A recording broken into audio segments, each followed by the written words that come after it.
Yo, what up? How's it going? And welcome back for another video. Today's video will be doing a patch 9.24 rundown for Teamfight Tactics. So let's just jump right into it. So the big stuff going on in this patch is obviously the soulbound stuff added, Cinna and Lucian added to the game, a lot of changes to a lot of the trait buffs is going to be pretty big. They're putting a little bit more power into late game trait buffs because they felt pretty weak before. Putting a lot of power into that, and nerfing woodlands is a big deal on this. Nerfing woodlands and nerfing some of the meta comps is what's going to be pretty big on this patch, and making some of the little bit off meta comps that were previously off meta more playable, and stuff like rangers, stuff like early game electric, stuff like that. A little bit making some of those comps that were okay on the previous patch, were not very good, feel a little bit more consistent. So I'm a big fan of this patch so far, and so let's just jump right into the details. So Soulbound, the first Soulbound champion to die will instead continue fighting as an untargetable spirit until all other Soulbound champions are dead. So that is the new trait that is going to be added to the game, and so that's going to be Cinna and Lucian who have that. So this might have some interesting positioning to where you can position one of these units who, by themselves appear to be backline units, but you could, position them in a way that where they're a frontline unit and they die early in the game so that they're alive while the other champion stays alive. Or this could incentivize you building like tankier items on these otherwise like carry-like champions. So it's pretty interesting how this is going to work out with this actual passive right here. So that's really interesting, but I'm more interested in actually the champions themselves. So Cinna is a shadow unit. She's shadow and soulbound. So where I imagine Cinna fitting in, before I talk about her ability and stuff like that, where I imagine her fitting in is she's going to be a very great bridging tool for the early game. For after you have 3 lights, it's going to be a very good bridging tool in the early game because she has a lot of synergy with light champions because they're all auto attack based essentially, and she'll be buffing those. Her ability buffs those on hits and auto attacks and stuff like that. So that's going to feel really nice as a bridging tool in that, as well as since the shadow trait is getting changed to having 3, then whenever you have shadow comps, she'll fit in with the shadow dogs and help them unleash a little bit earlier into the game. And it's more consistent to get the shadow buff, with the shadow buff being a little bit stronger than it was before. So she'll fit into both of those comps pretty nicely, shadow and light. Okay, ability Piercing Darkness. Cinna fires, which is her Q ability. Cinna fires her beam through her furthest ally, dealing 50, 100, 150 magic damage to enemies, and buffing allies on hits for 5 seconds to deal 25, 45, 75 magic damage from Cinna. So she'll be buffing her allies to apply this damage on hit for 5 seconds. So this is going to be interesting positioning because, as I was saying before, with the shadow traits or with the soulbound traits, it's going to be interesting because you think either you're going to position her in the corner to apply it onto the furthest enemy or furthest ally, right? Position her in the corner, or you could also position her in the front line to instantly die, and she'll fire it back the other direction, right? So it'll be really interesting how you position Cinna, because versus assassin comps, you can just put her in the back to be the person who dies, and she stays alive from the soulbound. So that's going to be a really cool thing that you can play around. But there's not a lot of assassins in your lobby, then you could throw in your Cinna into the front line, have her die, and then ult your back line a lot more. So it's going to be really interesting how that ends up working out with the Cinna positioning, but I'm super hyped on seeing comps run with Cinna and stuff like that. All right, Lucian is going to be the carry of the light comp, so he's another option for a carry for the light comp. So ability, the culling, he'll have culling. He's a light and soulbound unit, as we talked about. He's also a tier 4, so he's a 4-cost unit. Okay, the culling, Lucian fires 10 plus 2x his attacks per second. Bullets in a direction for over 4 seconds, each dealing 25, 30, and 50% of his total attack damage. Applying on hits, so you can build like red buff, you can build like the old gunslinger items on him, and then we'll apply those. And dealing 40, 50, and 100 additional magic damage. So this is going to be his culling in game. So I would imagine if it's culling like in Summoner's Rift, it's not going to go through enemy, so it'll stop on the first enemy hit. One issue I have with Lucian right here, although I think lights are getting a huge buff with the Cinna and Lucian synergy and stuff like that, I think it's actually going to be really solid. Actually a playable comp, because now you don't have to hyper roll for hoping that you get 4 3-stars in order to win the game as lights. I think this is going to make lights way more consistent. But one of the issues lights have as a comp is their lack of AoE is one of the big issues for lights in general, versus like, you know, ocean mage comps, summoners comps, inferno comps, shadow comps, is they lack AoE damage. So that'll be pretty interesting if these buffs to lights in general be able to, you know, overcome some of their deficits as a comp. So that'll be pretty interesting. I think lights are much better on this patch and are much more playable, and I'm really, really, really interested to see what happens with the soulbound units. Okay, Amumu is going to be a legendary tier unit. Fits in with the Inferno class and is a Warden. So one of the issue 6 Infernos has as a comp is if you're trying to run 6 Infernos, the lack of a frontline unit is pretty prevalent, and you have to kind of figure out what you want to do with your frontline. So this is a legendary unit that you can play around that has some CC, and also Infernos have a little bit lack of CC, but add some CC and some frontline ability that actually fits within your character class and can build an additional Inferno with it, or have an additional Warden with it. And Wardens are pretty weak overall because of the comps that are strong on the previous patch, with summoners and mages dominating most of the time. But a lot of the auto attack based comps are getting buffed, so this might feel nice. There might be a lot more lobbies with people running mages, or rangers, lights, stuff like that. So wardens are going to feel a little bit nicer, so you can be a little more consistent. Maybe have 2 4-cost wardens into your, you know, your late game comp, where you have a Mumu and maybe something like a Malphite, big AOE damage, stuff like that. Malphite's getting a pretty significant buff. So I think Amumu is going to be pretty strong for Inferno compositions, and I think Wardens are going to be a little bit better on this patch, even though they're not directly getting changed. But the comps that Wardens are good into are getting buffed, so they'll be played a little bit more consistently. So, you know, you look at Warden, you think a little bit XD, be pretty nice. So Amumu's, this is going to be his ultimate, dealing 150, 250, and 1337 damage to all enemies within 2, 3, 4 hex, and stunning them for 2 seconds. So, it seems a little bit underwhelming, if I'm being completely honest. It's not going to be, like, at 1 star, it seems a little bit underwhelming. And then at 2 star, feels very nice, and then you're never going to get a 3 star. It's very, very, very unlikely to get 3 star tier 5 units. I've gotten a 3 star tier 5 unit 1 time ever. I've played quite a bit of this game. So it seems slightly underwhelming, but as I said before, it gives you a frontline unit that fits into your Inferno, and it gives, and Wardens are going to be a little bit better on this patch. So I think Mumu is going to be good, but as a solo unit himself, doesn't seem super strong. But if he fits into these comps, it feels nice. But as a solo unit, doesn't feel insanely strong. But if he was insanely strong as a solo unit, then Infernos would be nutty. So anyways, so here's some like quality of life change. So hovering over the buy XP tool will now tell you how much gold you need to get your next level. So that's just going to help a little bit more with your APM, not having to do math in your head and think about it.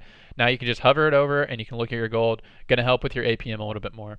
All right, returning home and drop buttons. I love this shit. Okay, the home button appears on your scouting while scouting another player. So now there'll be a home button whenever you look at the carousel, whenever you look at other people's boards. This is such a good quality of life change, because there's so many times where I want to go back to my home space and sell my unit as soon as they land, so you can get additional econ. But if you can't find your home space quick enough after you grab something from the carousel, then you're not able to do that a lot of times. So this is going to be super nice. Helps again with your APM. The carousel button to take you back to the carousel if you're looking somewhere else. That's not that impactful because carousel is just center of the map. But this is really important for you know, scouting and helping your APM, especially whenever you're looking at stuff like, whenever you're looking at the carousel and then you want to sell your champion before the round begins. You can actually do that a little bit more consistent. Sorry, I didn't have this on dark mode. Cool. All right, Berzerkers. Berzerkers are going to get buffed, so now additionally grants all Zerkers plus 25 attack damage. That buff's nice. It's not super crazy, but it's nice. I know all the people in low elo are screeching right now because they think Olaf's the greatest champion ever made, but Olaf's pretty whatever. Olaf is going to be much better on this patch, by the way.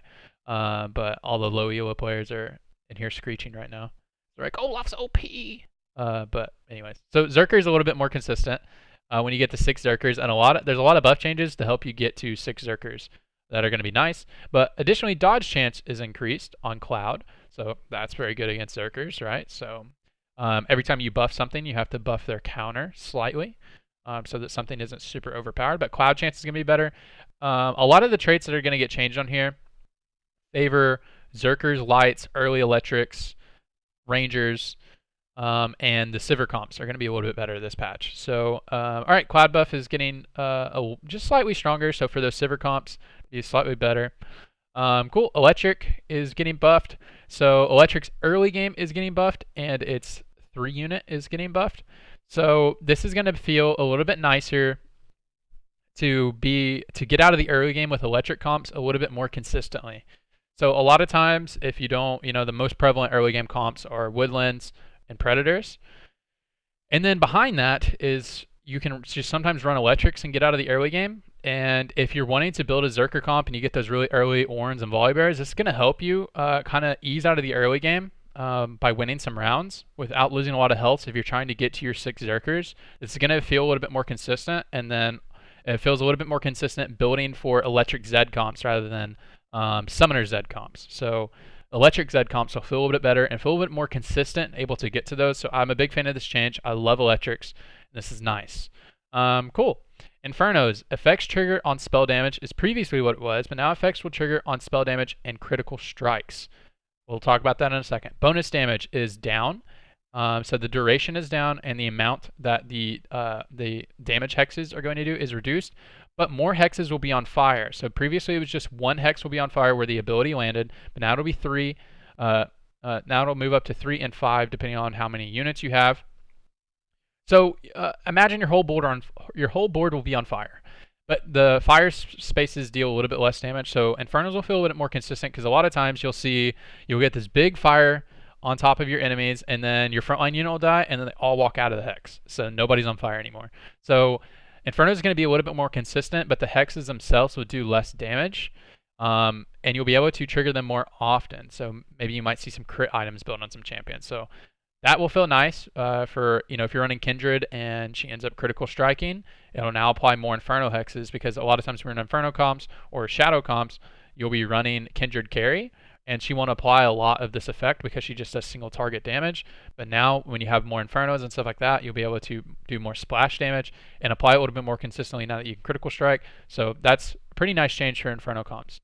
All right, Lights will now have additional attack speed. This isn't really that crazy. So a little bit early game and mid game is being buffed slightly. This isn't really crazy. The light buffs are mainly put into Cinna and Lucian being added to the game, and that type of stuff is really what's going to be more consistent about it. And also some of the Ranger buffs to get out of the early game. Okay, Ocean is barely getting nerfed.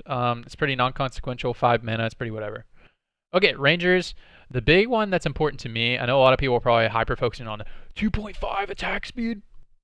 I think a lot of people are probably going to hyper-focus on that, but we'll talk about that in a second. The big change for me, honestly, is going to be the 4 unit.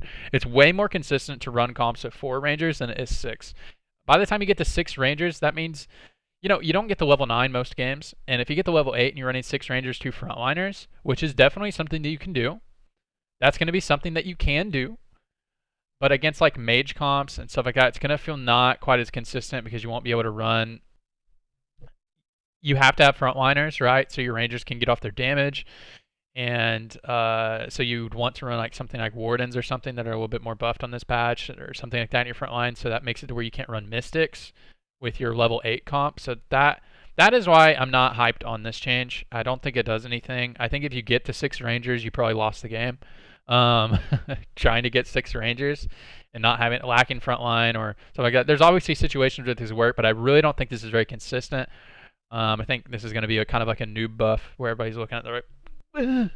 But if you can get 6 Rangers and you have a comp set up nice, it will feel nice, right? But I'm really more focused on this 4 Rangers because there's a lot of 4 Ranger comps where you can kind of mess around with a lot of stuff. I messed around a lot with Ranger comps because I got so bored of running Oceans. So you can run a lot of different types of comps. You can run a Poison comp with a Twitch carry, one a Glacial comp with an Ezreal carry. Very niche situations, you can run a 4 Ranger Crystal buff carry. Very niche situations, but it is insane if you can get it. But it's very niche. But this 4 Ranger buff is going to be awesome. I'm a big fan of this 4 Ranger buff. Makes Ranger comps feel a little bit more consistent. And also Crystals are getting buffed on this patch. Let's go. Alright, cool. Shadow. So with the addition of Senna, they're changing the trait from 2-4 to 3-6. That makes a lot of sense because Senna is a 2-cost unit. All right, so the initial bonus is going to be slightly buffed to 70%, so that's pretty nice. Buff is the same, it's just going to cost 3 units. You should be able to consistently get 3 units anyways. The 2 units you wanted to run with 2 shadows in the first place was going to be Kindred and Scion, so you have a front line and then Kindred carry. Now you're just going to run Kindred Scion, and Cinna for your 3 shadow early in the game, so that'll feel really nice and as a low cost unit. It'll be really easy to get to it's still going to be difficult to get to 6 because you'll need to get to Yi. But if you just want to run 3 Shadow feels pretty nice. And the 3 Shadow units that you can run at 3 Shadow are very strong individual units. Scion, Kindred, Senna, that type of stuff. So that'll feel pretty nice. You can run 3 Shadow, 3 Inferno type of thing in the early game. And then fit Mumu in there or something like that. I don't know. There's going to be very interesting ways you can kind of structure a shadow comp now because the units individually in those traits are pretty strong. Okay, summoners are getting changed. So as I said, a lot of these buffs are getting changed to make it to where late game buffs are a little bit stronger. So 6 summoners are much stronger than they were before, and 3 summoners are slightly not as strong. So if you actually get to 6 summoner comps, they'll feel a little bit more consistent, feel a little bit more strong. So that's going to be a little bit nice there for 6 summoners. Okay, so champions are getting nerfed. So the 2 strongest Woodland champions are getting nerfed. So that's pretty nice. Let's see. Yeah. Not significant, so they're still going to be strong, right? Yeah, not that significant, so these are still going to be strong. Renekton, slightly getting nerfed, but the early game Renekton will be nice. So this is nerfing the egg roll composition, which was already kind of falling off anyways. Like, people stopped building it anyways. But this is just nerfing that strategy, because that strategy is pretty lame. But these are still going to be nice. Woodlands are still going to be pretty strong early game. Maybe not quite the premier composition, but are still going to be very strong. Probably still the premier composition, if I'm being completely honest. But Renekton, just as a solo unit, is getting nerfed a little bit. This also kind of falls in line with the Sivir comp is getting buffed slightly. So the Sivir comp is getting buffed slightly. So this kind of falls in line with that because Renekton fits into the Sivir comp. So it kind of makes sense that he's getting nerfed slightly to nerf egg roll, and then also Sivir comp is getting buffed. So it does make sense that he slightly gets a nerf, but it's really not that significant. 25 is pretty unconsequential, but the 50 at 3 stars, so it makes it a little bit less consistent hyper rolling for Renekton. So egg roll is probably dead. It already was kind of dead. It already wasn't that good anymore. It was already a pretty XD comp, pretty high roll comp. Anyways, so all right, Nico, her attack range is getting buffed a little bit. That's kind of cool, I guess, because the other Woodlands are getting nerfed, so that's cool, I guess. Yeah, so attack damage is getting buffed. So as I said, Sivir comps are getting buffed. Aatrox total mana goes down. That benefits lights and Sivir comps. Sivir attack damage +5, Sivir comp buff. Soraka attack range, Soraka attack speed.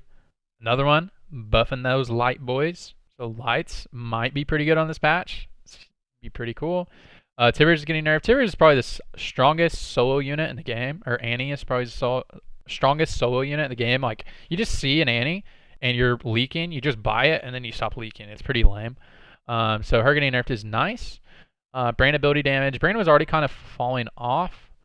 So this is a very small nerf. He was already kind of falling off. His 3-star is buffed, but how often do you get a Brain 3-star? Come on, man. So Malphite is getting a buff. These buffs are nice. The 2-star one is the more important one. It's 100 extra damage. That's pretty nice. 1,000 is pretty insane, but how often are you going to be able to get a 3-star 4-cost unit? It's very difficult to do. It's very, very, very difficult to do. But Malphite's not a very contested unit, so you might be able to do that. So running like Mountain, weird Malphite carry comps might be playable, but they were really, really bad last patch. I'd see somebody with a level 3 Malphite, and I'd be like, all right, this guy's bad. It's pretty easy, but he's a pretty uncontested unit, so maybe getting to that might be a playable strategy. But once that becomes, if that becomes a meta strategy, then it'll become very terrible. Because if Malphite is contested, it'll be so hard to get to a 3-star Malphite. And then even getting to the 3-star Malphite doesn't seem like the strongest comp in the first place. So if it's ever contested, it seems like a really bad idea to go for the 3-star Malphite. Yorick Ghoul health got buffed for a 3-star unit. I don't think that does anything. Getting Yorick 3-star is very difficult to do. He's a pretty contested unit. So I don't think that change does anything unless he's completely uncontested and you're able to get a 3-star and a light comp. But he's a pretty contested unit, so I don't imagine this does anything. Taric total mana goes down, so Taric will ult a little bit more consistently. That's going to be great because so many times you just add a Taric into your comp and not able to do it. As I said, helps your ranger comps. When you're running 4 rangers, you get a Taric into the game, you get Crystal with Ash, so that's going to help ranger comps, as well as slightly help poison comps, because you can add this into your poison comp in the late game as well. Singed ability damage is going down. Praise the gods. This is going down. It's pretty significant at rank 2. 100 damage is pretty significant.